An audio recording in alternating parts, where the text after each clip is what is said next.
یہ جملہ سن کر دونوں خاموش ہو گئے۔ ہم میں سے اکثر لوگ یہی غلطی کرتے ہیں، ہم سمجھتے ہیں کہ زیادہ محنت زیادہ دولت، لیکن حقیقت یہ ہے درست اصول، نظم و ضبط، دولت۔ اورکڈ کی اپنی کہانی۔ اورکڈ نے اپنی کہانی سنانا شروع کی۔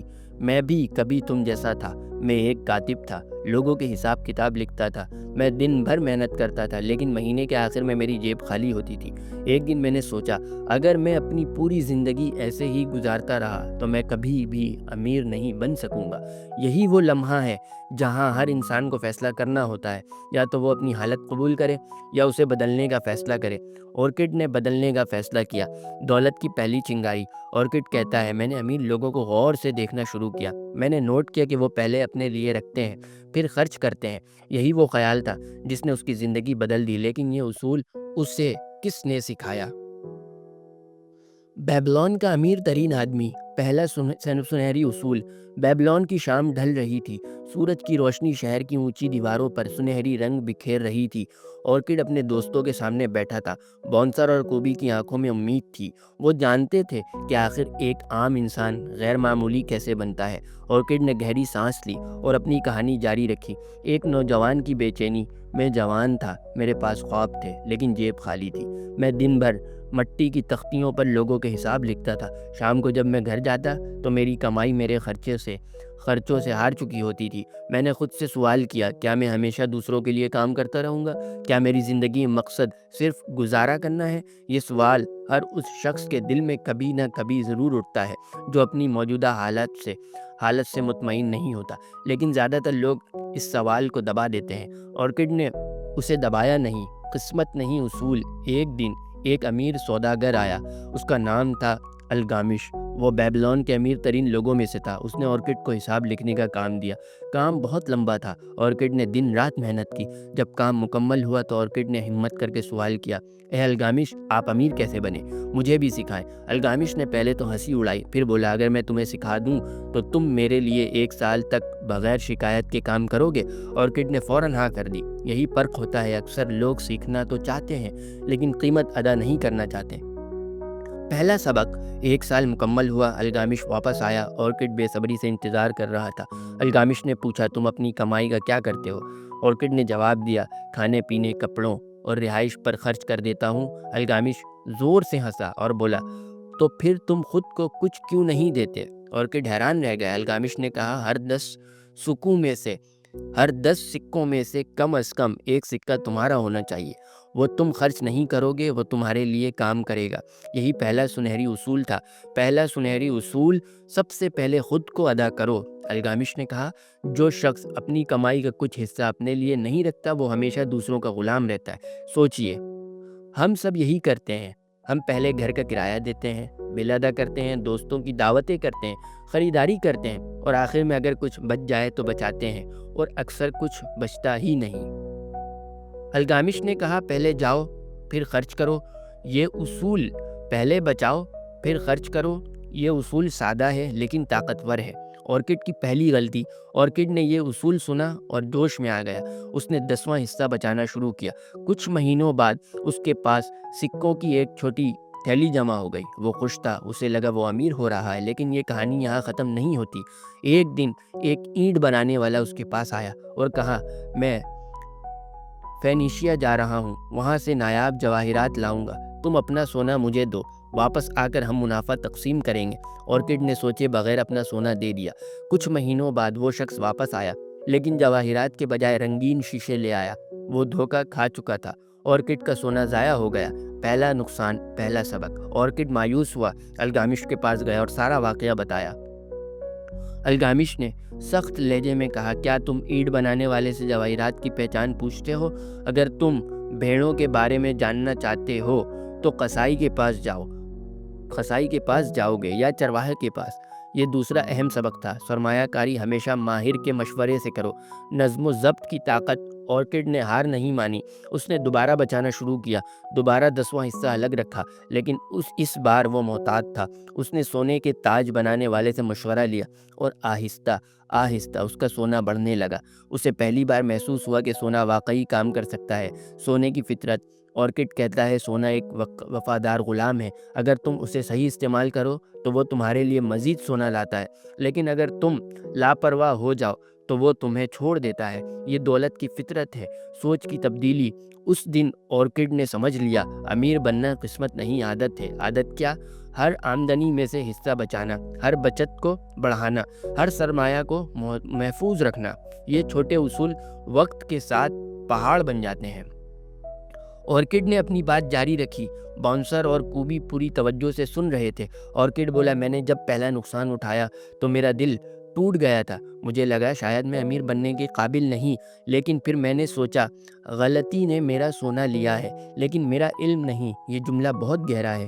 دولت کھو جائے تو دوبارہ کمائی جا سکتی ہے، لیکن سبق نہ سیکھا جائے تو انسان بار بار وہی غلطی کرتا ہے۔ مسلسل بچت کی عادت۔ آرکڈ نے دوبارہ 10واں حصہ الگ رکھنا شروع کیا۔ پہلے مہینے اسے مشکل ہوئی کیونکہ خرچے وہی تھے، خواہشیں وہی تھیں، لیکن اس نے ایک فیصلہ کر لیا تھا، میں اپنے آپ کو پہلے ادا کروں گا۔ کچھ مہینوں بعد اسے ایک عجیب تبدیلی محسوس ہوئی۔ وہی آمدنی، وہی زندگی، لیکن اب اس کے پاس سونے کی تھیلی تھی۔ اسے احساس ہوا ہم اپنی آمدنی سے زیادہ اپنے اخراجات کے غلام ہوتے ہیں۔ جب ہم خرچ کم کرنے کا فیصلہ کرتے ہیں تو ہمیں احساس ہوتا ہے کہ بہت سے خرچے ضروری ہی نہیں تھے۔ نفس کی آزمائش۔ آرکڈ کہتا ہے، سب سے مشکل جنگ باہر نہیں اندر ہوتی ہے۔ جب آپ بچت شروع کرتے ہیں تو آپ کے اندر کی آواز کہتی ہے، صرف اس بار خرچ کر لو، اگلے مہینے سے بچا لینا۔ لیکن دولت نظم و ضبط سے بنتی ہے، جذبات سے نہیں۔ آرکڈ نے اپنے آپ کو قابو میں رکھا۔ وہ سادہ زندگی جیتا رہا، لیکن اس کی بچت بڑھتی رہی۔ سونا لاتا رہا۔ سونا لاتا ہے۔ کچھ عرصے بعد اس نے اپنا جمع شدہ سونا ایک ماہر سونے کے کاریگر کے ساتھ کاروبار میں لگایا۔ اس بار اس نے تحقیق کی تھی، مشورہ لیا تھا اور انتظار کیا تھا۔ کچھ مہینوں بعد اسے منافع ملا۔ وہ دن آرکڈ کبھی نہیں بھولا۔ اس نے پہلی بار دیکھا کہ اس کا سونا اس کے لیے کام کر رہا تھا۔ وہ سو رہا تھا لیکن اس کا سرمایہ جاگ رہا تھا۔ یہی وہ لمحہ ہوتا ہے جب انسان سمجھتا ہے کہ اصل طاقت کہاں ہے۔ دولت کا پہلا احساس۔ آرکڈ نے کہا، جب میرے پاس پہلی بار اتنا سونا جمع ہو گیا کہ میں 1 سال بغیر کام کیے گزار سکتا تھا تو مجھے احساس ہوا کہ میں آزاد ہو رہا ہوں۔ دولت کا مطلب صرف زیادہ سونا نہیں، دولت کا مطلب ہے خوف کا ختم ہونا، مستقبل کی فکر کا کم ہونا، فیصلوں میں آزادی۔ غریب انسان فیصلے مجبوری میں کرتا ہے، امیر انسان فیصلے انتخاب سے کرتا ہے۔ باؤنسر کا سوال۔ باؤنسر نے بیچ میں پوچھا، کیا صرف 10واں حصہ بچانا کافی ہے؟ کیا ہر شخص امیر بن سکتا ہے؟ آرکڈ مسکرایا اور بولا، ہر وہ شخص امیر بن سکتا ہے جو خود پر قابو پالے۔ دولت کمائی سے نہیں، کردار سے بنتی ہے۔ اگر انسان نظم و ضبط سیکھ لے تو کم آمدنی بھی اسے امیر بنا سکتی ہے۔ اگر نظم و ضبط نہ ہو تو زیادہ آمدنی بھی اسے غریب رکھ سکتی ہے۔ الغامش کی آخری نصیحت۔ آرکڈ نے بتایا کہ جب الغامش بوڑھا ہو گیا تو اس نے آخری بار اسے بلایا اور کہا، تم نے پہلا قانون سیکھ لیا ہے، لیکن یاد رکھو، سونا صرف ان کے پاس رہتا ہے جو اسے سمجھداری سے بڑھاتے اور بچاتے ہیں۔ یہ الفاظ آرکڈ کی زندگی کا حصہ بن گئے۔ وہ صرف بچت نہیں کرتا تھا، وہ اپنے سرمایہ کو بڑھاتا تھا اور ہر نقصان سے سبق لیتا تھا۔ عادت سے قسمت بنتی ہے۔ آرکڈ نے اپنے دوستوں کی طرف دیکھا اور کہا، میں تم سے زیادہ ذہین نہیں تھا، میں تم سے زیادہ محنتی بھی نہیں تھا، میں نے صرف ایک عادت اپنائی، ہر 10 میں سے ایک سکہ میرا ہوگا۔ یہ عادت وقت کے ساتھ بڑھتی گئی، پھر اس کے منافع نے مزید سونا پیدا کیا، پھر اس سونے نے مزید منافع پیدا کیا اور یوں دولت کا پہیہ چل پڑا۔ سب سے اہم جملہ آرکڈ نے آہستہ آواز میں کہا، دولت ایک درخت کی طرح ہے، پہلے تم بیج ہوتے ہو پھر صبر کرتے ہو، پھر اسے پانی دیتے ہو اور وقت کے ساتھ وہ سایہ دیتا ہے، لیکن اگر تم بیج ہی نہ بو تو درخت کہاں سے آئے گا۔ بونسر اور کوبی خاموش تھے۔ ان کے ذہن میں ایک بات واضح ہو چکی تھی، امیر بننے کے لیے کوئی جادو نہیں چاہیے، کوئی خفیہ راز نہیں چاہیے، صرف ایک اصول اور مستقل مزاجی۔ اورکڈ نے کہا، اگر تم واقعی دولت چاہتے ہو تو پہلے اپنے بٹوے کو بھرنا شروع کرو، یہی پہلا قدم ہے، اور اگلا قدم وہ اس سے بھی زیادہ طاقتور ہے۔ شہر امیر تھا، محلات سونے سے سجے تھے، تجارت عروج پر تھی، لیکن عام لوگ غریب تھے۔ بادشاہ نے اپنے وزیروں سے پوچھا، جب شہر امیر ہے تو لوگ غریب کیوں ہیں؟ وزیروں نے کہا، کیونکہ دولت چند ہاتھوں میں جمع ہو رہی ہے۔ بادشاہ نے حکم دیا اورکڈ کو بلایا جائے۔ وہ سب سے امیر شخص ہے، وہ لوگوں کو سکھائے کہ دولت کیسے بنائی جاتی ہے۔ عظیم ہال کا منظر، ایک وسیع ہال، سینکڑوں لوگ جمع تھے، کچھ کاریگر تھے، کچھ تاجر، کچھ سپاہی۔ سب کے چہرے پر ایک ہی سوال تھا، ہم امیر کیسے بن سکتے ہیں؟ اورکڈ آگے بڑھا، اس کے ہاتھ میں سونے کی تھیلی تھی۔ اس نے اسے ہوا میں ہلایا اور پوچھا، تم میں سے کون امیر بننا چاہتا ہے؟ سب نے ہاتھ اٹھا دیے۔ اورکڈ مسکرایا اور بولا، خواہش سب کے پاس ہے، لیکن علم کم لوگوں کے پاس ہوتا ہے۔ علاج نمبر 1، اپنے بٹوے کو بھرنا شروع کرو۔ اورکڈ نے کہا، اگر تمہارا بٹوا خالی ہے تو سب سے پہلے اسے بھرنا شروع کرو۔ ہر 10 سکوں میں سے ایک سکہ اپنے لیے رکھو۔ ایک شخص کھڑا ہوا اور بولا، لیکن ہمارے خرچے پہلے ہی زیادہ ہیں، ہم کیسے بچائیں؟ اورکڈ نے جواب دیا، تم اپنے خرچوں کو اپنی آمدنی کے مطابق بڑھاتے ہو۔ اگر تم 10واں حصہ نکال دو تو تمہارے خرچے خود بخود اس کے مطابق ڈھل جائیں گے۔ یہ انسانی فطرت ہے، ہم جتنا کماتے ہیں اسی کے مطابق خرچ بڑھا لیتے ہیں، لیکن جب ہم خود کو پہلے ادا کرتے ہیں تو ہماری زندگی ڈھل جاتی ہے۔ یہ پہلا علاج ہے اور یہ بنیاد ہے۔ علاج نمبر 2، اپنے اخراجات پر قابو پاؤ۔ اورکڈ نے پوچھا، تم میں سے کتنے لوگ سمجھتے ہیں کہ تمہارے تمام خرچے ضروری ہے؟ زیادہ تر لوگوں نے ہاتھ اٹھایا۔ اورکڈ ہنسا اور بولا، خواہش اور ضرورت میں فرق سیکھو۔ انسان کی خواہشات لامحدود ہیں، آمدنی محدود ہے۔ اگر تم خواہشات کے پیچھے بھاگتے رہو گے تو بٹوا ہمیشہ خالی رہے گا۔ اس نے کہا، اپنے خرچ لکھو، دیکھو کون سے خرچ واقعی ضروری ہیں اور کون سے صرف وقتی خوشی دیتے ہیں۔ جو خرچ تمہیں مستقبل میں فائدہ نہیں دیتا وہ تمہیں امیر نہیں بنا سکتا۔ علاج نمبر 3، اپنے سونے کو بڑھاؤ۔ اورکڈ نے سونے کی تھیلی کھولی اور کہا، بچایا ہوا سونا صرف پڑا نہ رہے، اسے کام پر لگاؤ۔ سرمایہ کاری کرو، لیکن سمجھداری سے۔ سونا ایسا غلام ہے جو اپنے مالک کے لیے مزید غلام پیدا کرتا ہے، لیکن اگر تم نے اسے غلط جگہ بھیج دیا تو وہ واپس نہیں آئے گا۔ یہاں اورکڈ نے اپنی پہلی غلطی کی مثال دی اور لوگوں کو خبردار کیا، سرمایہ کاری ہمیشہ ماہر کے مشورے سے کرو۔ علاج نمبر 4، اپنے خزانے کو نقصان سے بچاؤ۔ اورکڈ نے کہا، لالچ سب سے بڑا دشمن ہے۔ اگر کوئی تمہیں کہے کہ تمہارا سونا ایک مہینے میں دگنا ہو جائے گا تو سمجھ جاؤ خطرہ ہے۔ حقیقی دولت آہستہ بڑھتی ہے، جو دولت تیزی سے آتی ہے وہ تیزی سے جاتی بھی ہے۔ حفاظت منافع سے زیادہ اہم ہے۔ علاج نمبر 5، اپنا گھر اپنے لیے منافع بخش بناؤ۔ اورکڈ نے کہا، جو شخص کرائے کے گھر میں ساری زندگی گزارتا ہے وہ دوسروں کا گھر امیر بناتا ہے۔ اپنا گھر اپنا قلعہ ہے۔ جب تم اپنا گھر خریدتے ہو تو تم کرایہ دینے کے بجائے سرمایہ بنا رہے ہوتے ہو۔ یہ صرف مکان نہیں، یہ استحکام ہے۔ علاج نمبر 6، مستقبل کی آمدنی محفوظ کرو۔ اورکڈ نے کہا، ایک دن تم بوڑھے ہو جاؤ گے، اگر تم آج سے تیاری نہ کرو تو کل تم دوسروں پر بوجھ بن جاؤ گے۔ سرمایہ ایسا ہونا چاہیے جو بڑھاپے میں تمہیں سہارا دے، یہ دور اندیشی ہے۔ علاج نمبر 7، اپنی کمائی کی صلاحیت بڑھاؤ۔ یہ سب سے طاقتور علاج تھا۔ اورکڈ نے کہا، اگر تم زیادہ کمانا چاہتے ہو تو زیادہ قابل بنو، ہنر سیکھو، علم حاصل کرو، خود کو بہتر بناؤ۔ آمدنی ہمیشہ صلاحیت کے مطابق بڑھتی ہے۔ ہال میں خاموشی، لوگ گہری سوچ میں ڈوب گئے۔ انہیں احساس ہوا دولت کوئی راز نہیں، یہ اصولوں کا مجموعہ ہے۔ اورکڈ نے آخر میں کہا، اگر تم ان 7 اصولوں پر عمل کرو تو تمہارا بٹوا کبھی خالی نہیں رہے گا۔ اورکڈ ہال کے وسط میں کھڑا تھا۔ اس نے سونے کی تھیلی دوبارہ ہاتھ میں لے لی اور کہا، تم نے بٹوا بھرنے کی 7 علاج سیکھ لیے، لیکن اگر تم سونے کی فطرت نہ سمجھو تو تم اسے کھو دو گے۔ پھر اس نے کہا، سونا زندہ چیز کی طرح ہے، یہ ان کے پاس جاتا ہے جو اسے سمجھتے ہیں اور ان سے دور ہو جاتا ہے جو اسے نظر انداز کرتے ہیں۔ قانون نمبر 1، سونا اس شخص کے پاس خوشی سے آتا ہے جو اپنی آمدنی کا کم از کم 10واں حصہ اپنے اور اپنے خاندان کے مستقبل کے لیے بچاتا ہے۔ اورکڈ نے کہا جو شخص باقاعدگی سے بچت کرتا ہے سونا اس کا دوست بن جاتا ہے۔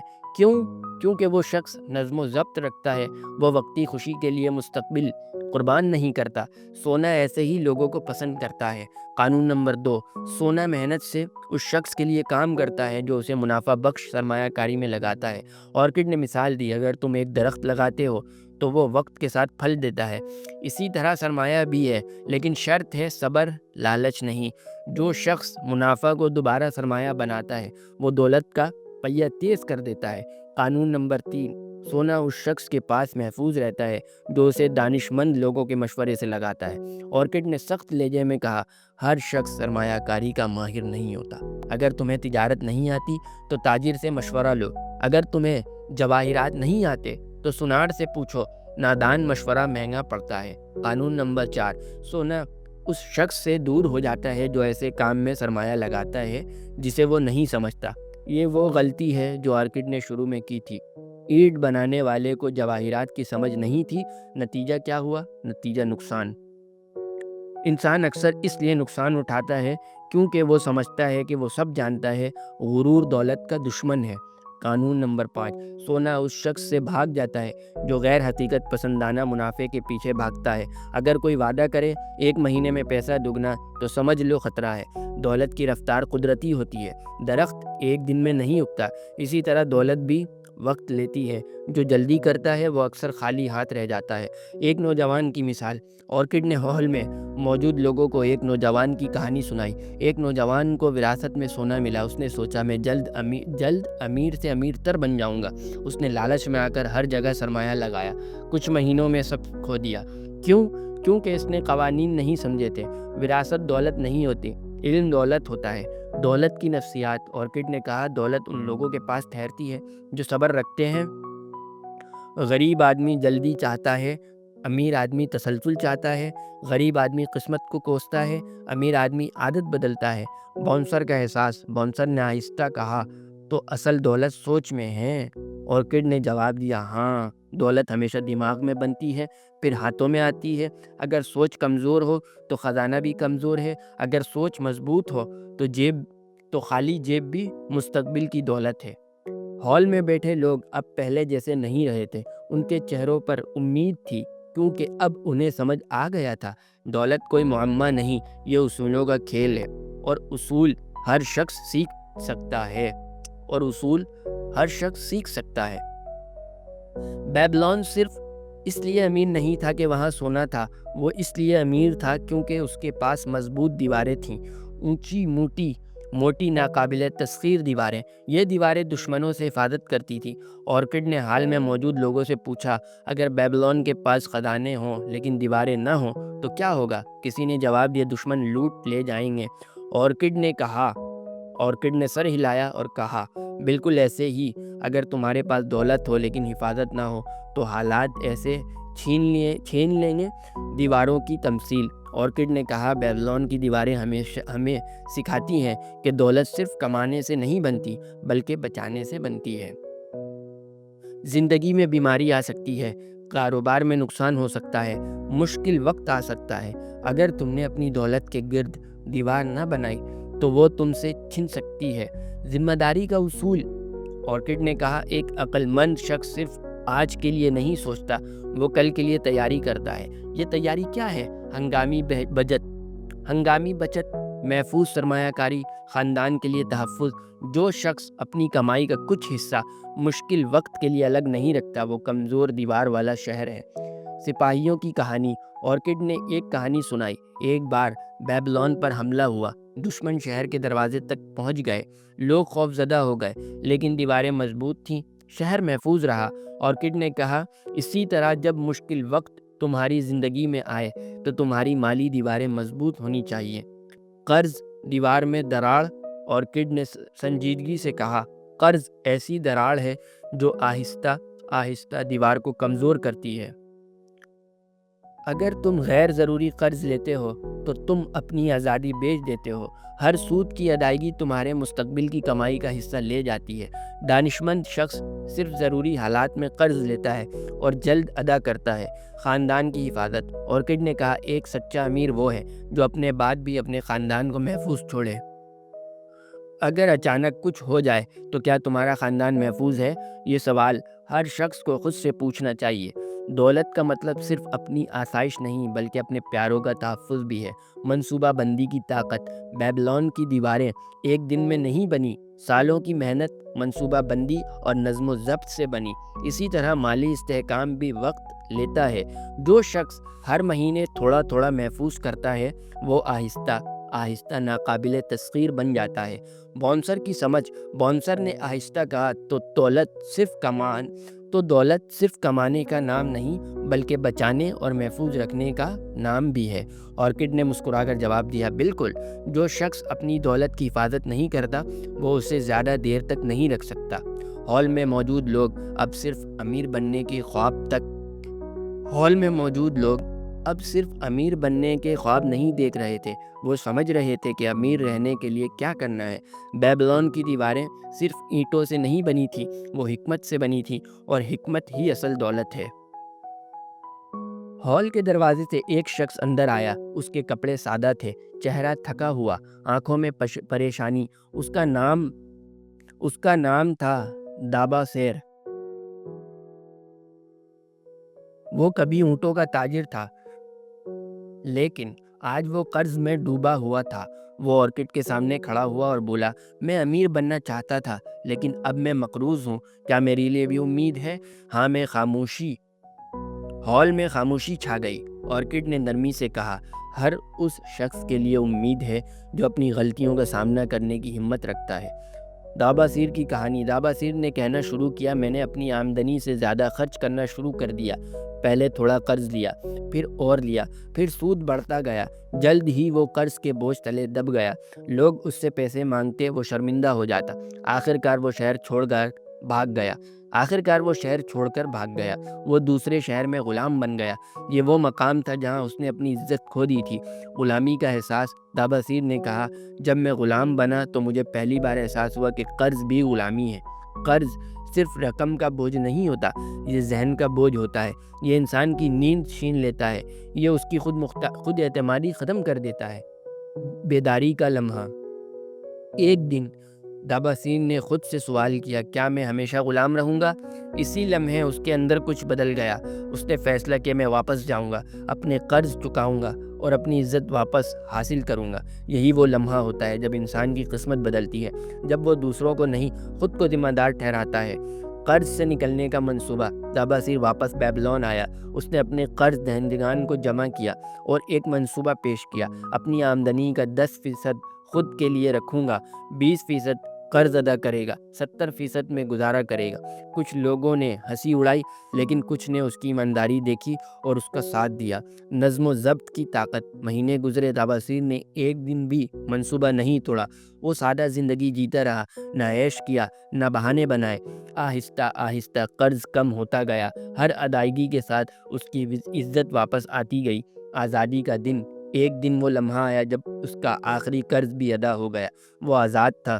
اس کے پاس بہت زیادہ سونا نہیں تھا لیکن اس کے پاس سکون تھا، اعتماد تھا، عزت تھی، اور یہی اصل دولت ہے۔ اورکڈ کا پیغام۔ اورکڈ نے ہال میں موجود لوگوں سے کہا، قرض تمہیں کمزور بناتا ہے، ادائیگی تمہیں مضبوط بناتی ہے۔ اگر تم مقروض ہو تو سب سے پہلے منصوبہ بناؤ، قرض سے بھاگو مت، اس کا سامنا کرو، کیونکہ جو شخص اپنے قرض چکا دیتا ہے وہ دوبارہ کھڑا ہونے کی طاقت رکھتا ہے۔ بونسر کی آنکھوں میں چمک۔ بونسر نے کہا، تو اگر کوئی شخص غریب بھی ہو اور مقروض بھی، تب بھی وہ امیر بن سکتا ہے؟ اورکڈ نے مضبوط لہجے میں کہا، ہاں، اگر اس میں نظم و ضبط اور حوصلہ ہو۔ دولت کا راستہ ہمیشہ ذمہ داری سے شروع ہوتا ہے۔ ہال میں موجود کئی لوگ اپنے دل میں خاموشی سے فیصلہ کر چکے تھے، وہ آج سے اپنی مالی غلامی ختم کریں گے، کیونکہ اصل غلامی غربت نہیں، بے قابو زندگی ہے۔ ہال میں خاموشی تھی۔ لوگ بدل چکے تھے، وہ پہلے جیسے نہیں رہے تھے۔ اورکڈ آہستہ آہستہ آگے بڑھا۔ اس نے کہا تم نے سونے کے قوانین سیکھ لیے، لیکن اگر تمہاری سوچ نہ بدلی تو یہ علم بے فائدہ ہے۔ غربت ذہن سے شروع ہوتی ہے۔ آرکڈ نے پوچھا غربت کہاں سے شروع ہوتی ہے؟ کسی نے کہا کم آمدنی سے۔ آرکڈ نے سر ہلایا اور کہا نہیں، غربت سوچ سے شروع ہوتی ہے۔ جب انسان کہتا ہے میرے نصیب میں نہیں، میرے پاس موقع نہیں، زمانہ خراب ہے، تو وہ خود اپنی دیواریں گرا دیتا ہے۔ امیر انسان حالات کو الزام نہیں دیتا، وہ سوال کرتا ہے میں کیا بہتر کر سکتا ہوں؟ خواہش اور عزم کا فرق۔ آرکڈ نے کہا خواہش ہر شخص کے پاس ہوتی ہے، عزم کم لوگوں کے پاس ہوتا ہے۔ ہر شخص امیر بننا چاہتا ہے، لیکن کیا وہ اپنی عادتیں بدلنے کو تیار ہے؟ کیا وہ وقتی خوشیوں کو قربان کرنے کو تیار ہے؟ کیا وہ سیکھنے کے لیے وقت نکال سکتا ہے؟ اگر نہیں تو خواہش صرف خواب رہ جاتی ہے۔ وقت سب سے قیمتی سرمایہ ہے۔ آرکڈ نے کہا سونا دوبارہ کمایا جا سکتا ہے، لیکن وقت نہیں۔ جو شخص اپنی جوانی ضائع کر دیتا ہے وہ بعد میں پچھتاتا ہے۔ جو شخص آج سے بچت شروع کرتا ہے وہ کل آزادی محسوس کرتا ہے۔ وقت اور صبر مل کر دولت بناتے ہیں۔ خود اعتمادی کی طاقت۔ آرکڈ نے کہا میں تم سے زیادہ ذہین نہیں تھا، میں نے صرف خود پر یقین کیا۔ جب سب ہنس رہے تھے وہ بچت کر رہا تھا، جب سب عیش کر رہے تھے وہ سرمایہ لگا رہا تھا، جب سب شک کر رہے تھے وہ نظم و ضبط اپنا رہا تھا۔ خود پر یقین دولت کا پہلا سرمایہ ہے۔ خوف پر قابو۔ لوگ اکثر سرمایہ کاری سے ڈرتے ہیں، یا بچت سے گھبراتے ہیں، یا قرض کا سامنا نہیں کرتے۔ خوف انسان کو وہیں روک دیتا ہے۔ آرکڈ نے کہا خوف صرف عمل سے ختم ہو جاتا ہے۔ پہلا قدم اٹھاؤ، پھر دوسرا، پھر تیسرا، رفتہ رفتہ خوف ختم ہو جاتا ہے۔ مستقل مزاجی کا قانون۔ آرکڈ نے کہا کامیابی ایک بڑا قدم نہیں، چھوٹے قدموں کا تسلسل ہے۔ روزانہ تھوڑا بہتر بنو، روزانہ تھوڑا بچاؤ، روزانہ تھوڑا سیکھو، سالوں بعد فرق ناقابل یقین ہوگا۔ دولت اور کردار۔ آرکڈ نے سنجیدگی سے کہا اگر تمہارے پاس دولت ہو لیکن کردار نہ ہو تو دولت زیادہ دیر نہیں رکے گی۔ ایمانداری، نظم و ضبط، صبر، یہ وہ ستون ہیں جن پر دولت کھڑی ہوتی ہے۔ آخری نصیحت۔ آرکڈ نے سونے کی تھیلی زمین پر رکھی اور کہا یہ سونا تمہارا غلام بن سکتا ہے یا تم اس کے غلام بن سکتے ہو، فیصلہ تمہارا ہے۔ اگر تم اصول اپناؤ گے تو یہ سونا تمہارا غلام بن سکتا ہے یا تم اس کے غلام بن سکتے ہو، فیصلہ تمہارا ہے۔ اگر تم اصول اپناؤ گے تو سونا تمہارے لیے کام کرے گا، اگر تم لاپرواہ رہے تو تم سونے کے پیچھے بھاگتے رہو گے۔ بونسر اور کوبی کا انجام۔ سالوں بعد بونسر کے پاس اپنا گھر تھا، کوبی کے پاس سرمایہ تھا۔ انہوں نے وہی اصول اپنائے تھے۔ دولت آہستہ آہستہ آئی لیکن مستقل آئی۔ دوستوں، بیبلون اب تاریخ کا حصہ ہے، لیکن اس کے اصول آج بھی زندہ ہیں۔ دولت آج بھی انہی کے پاس جاتی ہے جو خود کو پہلے ادا کرتے ہیں، جو خرچ پر قابو رکھتے ہیں، جو سرمایہ بڑھاتے ہیں، جو حفاظت کرتے ہیں، جو قرض سے نکلتے ہیں، جو اپنی صلاحیت بڑھاتے ہیں اور جو اپنی سوچ بدلتے ہیں۔ یاد رکھیں دولت جیب میں نہیں بنتی، دولت ذہن میں بنتی ہے۔ اگر آپ آج سے صرف ایک اصول بھی اپنا لیں تو چند سال بعد آپ کی زندگی بدل سکتی ہے۔ فیصلہ آج کریں، کیونکہ وقت گزر رہا ہے اور ہر دن ایک موقع ہے۔